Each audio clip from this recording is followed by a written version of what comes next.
नमस्कार दोस्तों, स्वागत है आपका मिशन सिविल सर्विसेज में। फ्रेंड्स, 1 दिसंबर 2021 के करंट अफेयर्स के प्रश्नों के साथ मैं आपके सामने उपस्थित हूँ। तो चलिए शुरू करते हैं अपने आज के प्रश्नों को।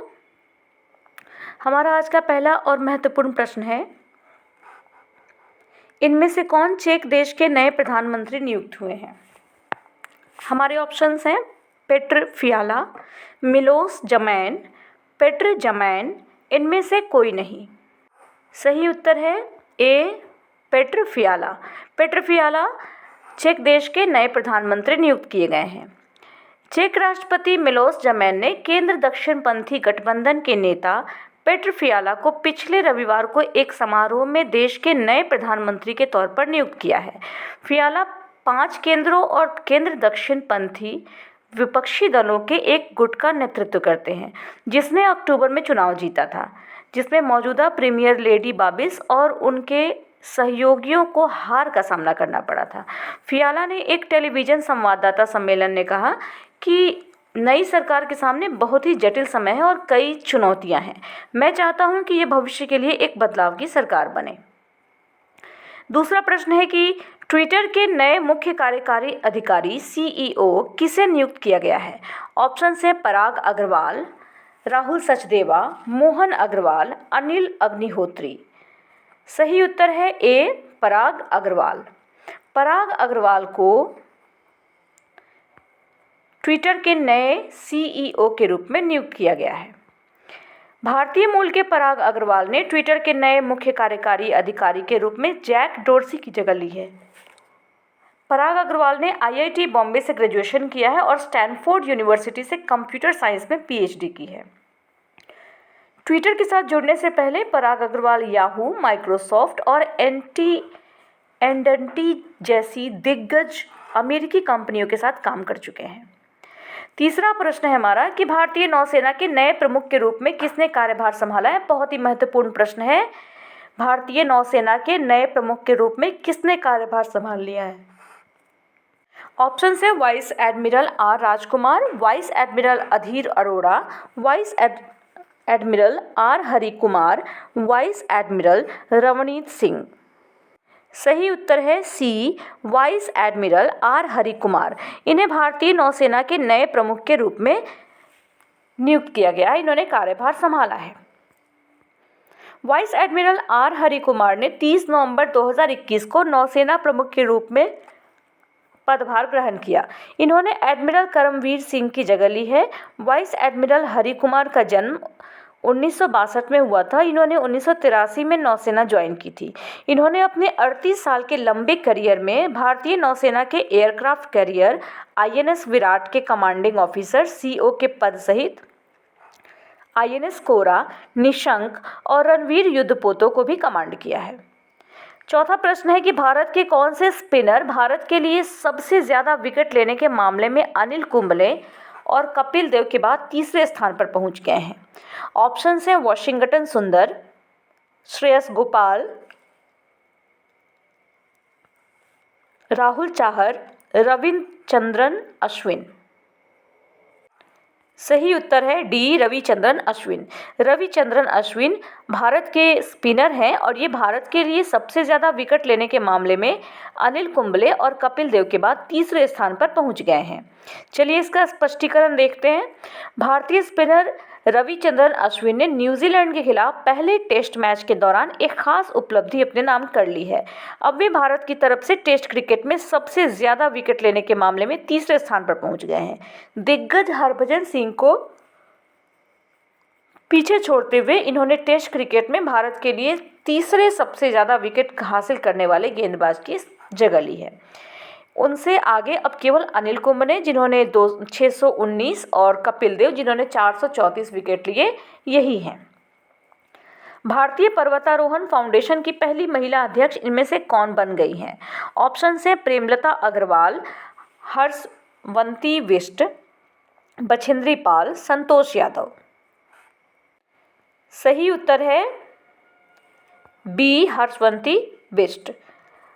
भारतीय पर्वतारोहण फाउंडेशन की पहली महिला अध्यक्ष हर्षवंती बिष्ट बन गई हैं।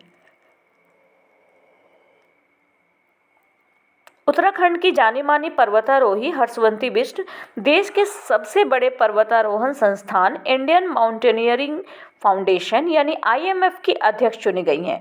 आईएमएफ की अध्यक्ष बनने वाली हर्षवंती पहली महिला हैं जिन्हें 20 नवंबर को हुए चुनाव में 107 में से 60 मत मिले। वर्ष 1975 में उत्तरकाशी के नेहरू पर्वतारोहण संस्थान से पर्वतारोहण का कोर्स करने के बाद से हर्षवंती ने अनेक पर्वतारोहण अभियान सफलतापूर्वक पूरे किए हैं। 1981 में इन्होंने नंदा देवी पर्वत के मुख्य शिखर का सफल आरोहण किया। साथ ही 1984 में ये एवरेस्ट अभियान दल की सदस्य भी रहीं। छठा प्रश्न है कि किस राज्य सरकार ने मुख्यमंत्री तीर्थ यात्रा योजना में पाकिस्तान में करतारपुर साहिब और तमिलनाडु में वेलंकन्नी चर्च को जोड़ने की घोषणा की है। ऑप्शन है पंजाब, तमिलनाडु, दिल्ली, असम। सही उत्तर है सी, दिल्ली।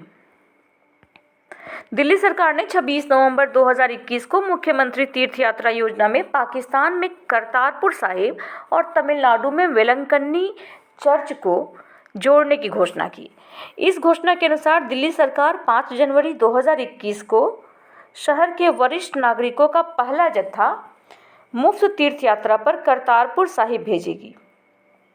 तीर्थयात्रियों का पहला जत्था वेलंकन्नी चर्च के लिए 7 जनवरी को रवाना होगा।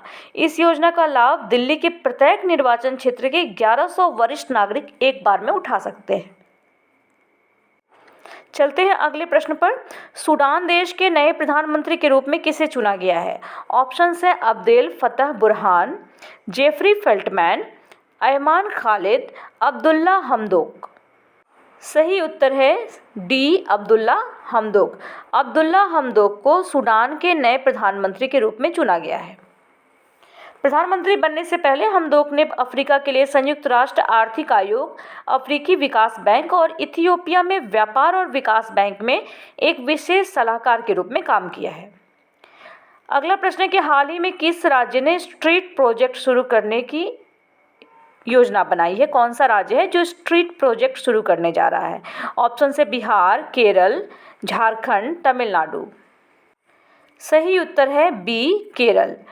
केरल हाल ही में स्ट्रीट प्रोजेक्ट योजना शुरू करने जा रहा है। देखिए इसमें क्या होगा ना कि पर्यटन के हिसाब से राज्य के अंदरूनी और भीतरी इलाकों में गहराई तक ले जाने के लिए 7 जिलों में चुनिंदा स्थानों पर स्ट्रीट प्रोजेक्ट शुरू किया जा रहा है। इस परियोजना के तहत green street, village life experience street, cultural street, experimental tourism street, water street, agri tourism street और आर्ट स्ट्रीट जैसे विषयों की योजना बनाई गई है। ये गलियां चुनिंदा स्थानों की विशेषताओं के अनुरूप होंगी और अनुभवात्मक पर्यटन पर भी ध्यान केंद्रित करेंगी। अगला प्रश्न है कि किस नेता की पुण्यतिथि महापरिनिर्वाण दिवस के रूप में मनाई जाती है? हमारे ऑप्शन हैं डॉक्टर BR अम्बेडकर, सरदार वल्लभ भाई पटेल, ज्योतिराव फूले, दयानंद सरस्वती। सही उत्तर है A, doctor BR Ambedkar. Doctor BR Ambedkar की पुण्यतिथि को हर साल 6 दिसंबर को महापरिनिर्वाण दिवस के रूप में मनाया जाता है। उनके लाखों अनुयायी मुंबई में स्थित उनके विश्राम स्थल चैत्य भूमि पर श्रद्धांजलि देने के लिए इकट्ठे होते हैं। इस वर्ष भारत के प्रधानमंत्री नरेंद्र मोदी वीडियो कॉन्फ्रेंसिंग के माध्यम से चैत्य भूमि पर अनुयायियों को संबोधित कर रहे हैं। हमारा 10वां प्रश्न है कि चंद्र ध्रुवीय अन्वेषण मिशन यानी लुपेक्स चंद्रमा के लिए एक संयुक्त मिशन है। इसमें कौन से 2 देश शामिल हैं? ऑप्शन है Bharat Israel, Bharat France, Bharat Japan, Bharat रूस। सही उत्तर है भारत जापान, सी। भारत और जापानी अंतरिक्ष एजेंसियां ध्रुवीय क्षेत्र का पता लगाने के उद्देश्य से चंद्रमा पर एक संयुक्त मिशन शुरू करने की योजना बना रही हैं। मिशन जिसे कि लूनर पोलर एक्सप्लोरेशन मिशन के रूप में जाना जाएगा, इसमें एक भारतीय चंद्र लैंडर और एक जापानी रोवर शामिल होगा। जापान एरोस्पेस एक्सप्लोरेशन एजेंसी ने सिडनी डायलॉग में इस मिशन का खुलासा किया। 11वां प्रश्न है शाहीन 1A किस देश की सतह से सतह पर मार करने वाली बैलिस्टिक मिसाइल है? ऑप्शन से भारत, पाकिस्तान, अफगानिस्तान, बांग्लादेश। सही उत्तर है बी, पाकिस्तान। शाहीन 1A पाकिस्तान की सतह से सतह पर मार करने वाली बैलिस्टिक मिसाइल है। देश के अनुसार परीक्षण का उद्देश्य हथियार प्रणाली के कुछ डिज़ाइन और तकनीकी मानकों को फिर से सत्यापित करना था। इसीलिए पाकिस्तान ने स्वदेश में विकसित शाहीन 1A सतह से सतह पर मार करने वाली बैलिस्टिक मिसाइल का सफल परीक्षण किया है। ये शाहीन 1 का विस्तारित रेंज वाला संस्करण है। इसकी अनुमानित रेंज 900 किलोमीटर बताई जा रही है। 12वां प्रश्न देखते हैं। हाल ही में किस देश ने फ्यूचर सोल्जर आधुनिकीकरण योजना शुरू की है? ऑप्शंस हैं USA, UK, ऑस्ट्रेलिया, फ्रांस। सही उत्तर है बी, UK। हाल ही में UK ने फ्यूचर सोल्जर आधुनिकीकरण योजना शुरू की है। यूनाइटेड किंगडम ने हाल ही में अब दुनिया में अपनी सैन्य उपस्थिति को बढ़ाने के लिए अपनी फ्यूचर सोल्जर आधुनिकीकरण योजना का अनावरण किया।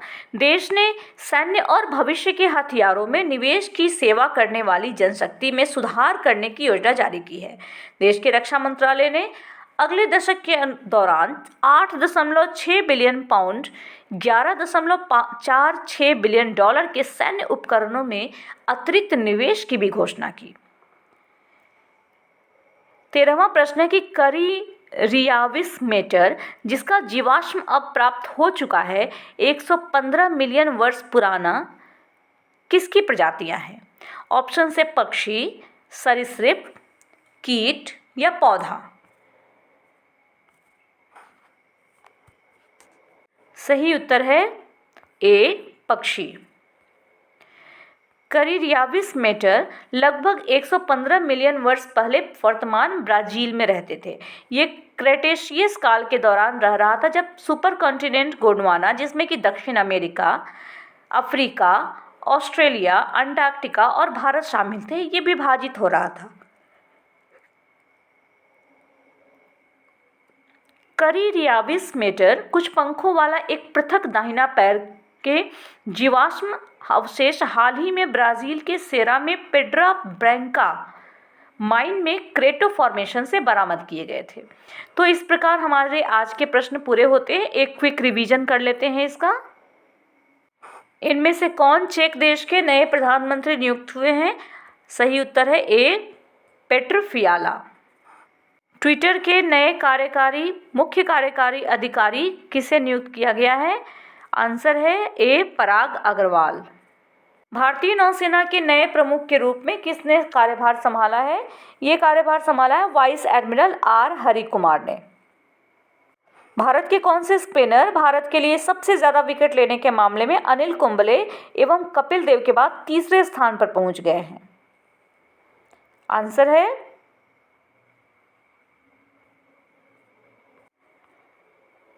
डी, रविचंद्रन अश्विन। भारतीय पर्वतारोहण फाउंडेशन की पहली महिला अध्यक्ष कौन बन गई हैं? उत्तर है हर्षवंती बिष्ट। किस राज्य सरकार ने मुख्यमंत्री तीर्थ योजना में पाकिस्तान के करतारपुर साहिब और तमिलनाडु में वेलंकन्नी चर्च को जोड़ने की घोषणा की? सही आंसर है सी, दिल्ली। सूडान देश के नए प्रधानमंत्री के रूप में किसे चुना गया है? सही उत्तर है अब्दुल्ला हमदोक। हाल ही में किस राज्य ने स्ट्रीट प्रोजेक्ट योजना शुरू करने की योजना बनाई है? कौन सा राज्य शुरू करने जा रहा है? ये है केरल। किस नेता की पुण्यतिथि को महापरिनिर्वाण दिवस के रूप में मनाया जाता है? ये है डॉक्टर BR अम्बेडकर। इनकी पुण्यतिथि होती है 6 दिसंबर को।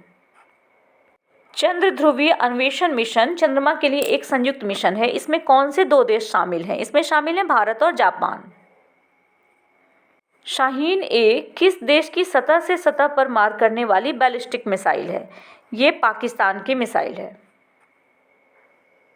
हाल ही में किस देश ने फ्यूचर सोल्जर आधुनिकीकरण योजना शुरू की है? ये योजना शुरू की है UK ने, यानी यूनाइटेड किंगडम ने।